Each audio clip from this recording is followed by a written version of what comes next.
We've been looking at the novel, The Concubine.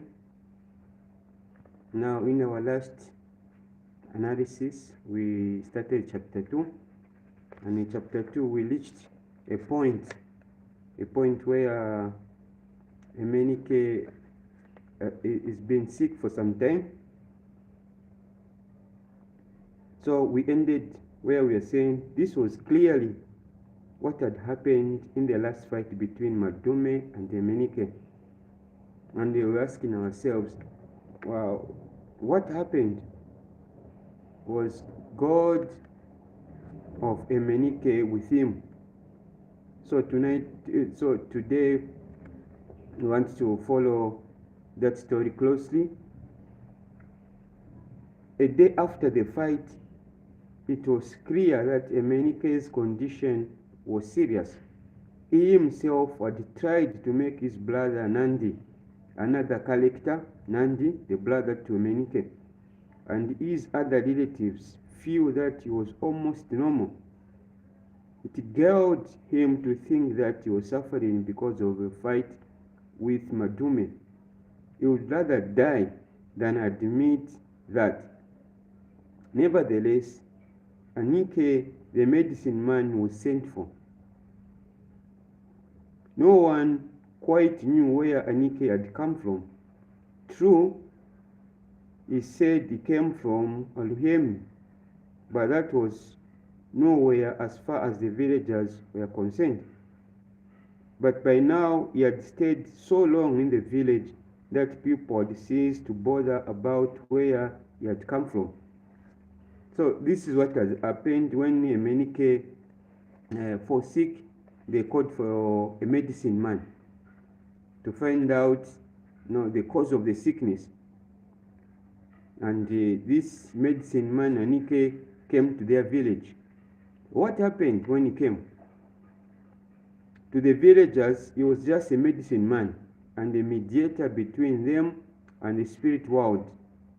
Towards evening, the medicine man came around to see Emenike, who was lying in one of his wife's rooms. A glowing fire had been made at the foot end of his bamboo couch. He was shivering and constantly adjusting his legs to be as close to the fire as possible. His feet were grey with several hours deposit of ashes. He coughed pathetically. So in this paragraph now we are seeing the setting. Emenike was in one of his wife's room.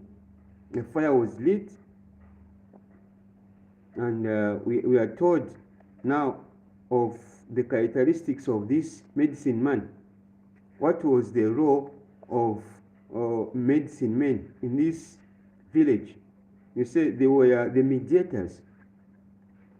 They communicated to the spirit as well as to the people they were representing. So this is what the role they were playing as medicine men. We continue the next paragraph. A woman sat on the couch, her husband's head rested in her lap. Nandi and other relatives raged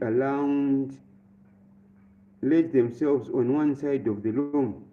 Emenike's children squatted on the floor, the oldest supporting his chin on his palm and peering anxiously into the father's face. Anika occupied the most central position. An oil lamp stood on a ridge on the wall. For some time there was disturbing silence. Then Emenike coughed, as if in an answer to an awe awed by the silence. Then that's where Emenike was coughing, okay? Gave vent to a long air hoot. The sound died in air raising the mundo. The medicine man bowed his head. Nanji exchanged glances with other members of the family. Clearly, all was not well. You tell the way Emenike was coughing. Anika found his voice first. The medicine man. Well, Nandi, you know the procedure, he said. Hey, Anika, Nandi replied and brought out 2 manillas. He knew that the medicine man could not open his medicine bag without this sum, and it would be an insult to his personal gods, and they would render his medicine ineffective. Let me have some cola nuts and gin, Anika said. These were blood. Anika broke the nuts, cut them into pieces, and threw them outside.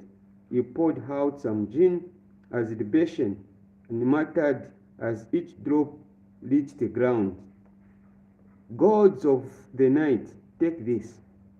Gods of the earth, take this. Ojukwe the fair, take this. Amajua, king of the skies, this is yours.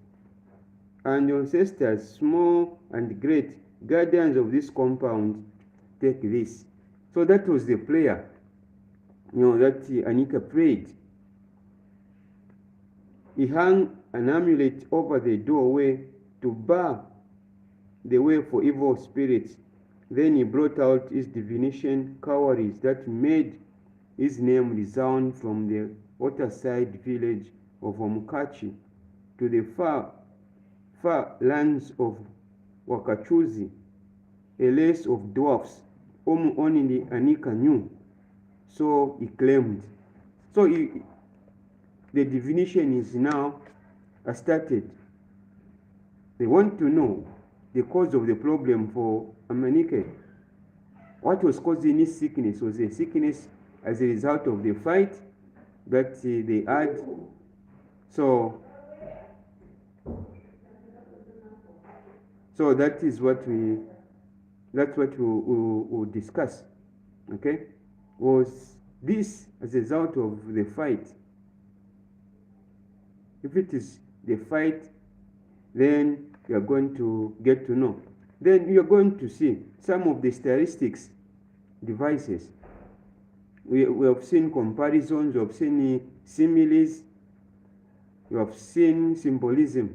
So now that we have read the background to this study, to this analysis of this novel, now we are going to begin to get into the stylistic devices of this book.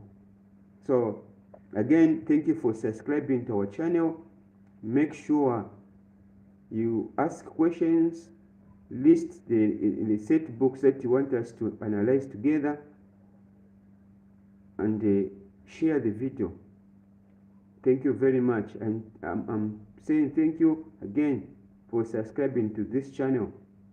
Let us get to 1,000. Thank you.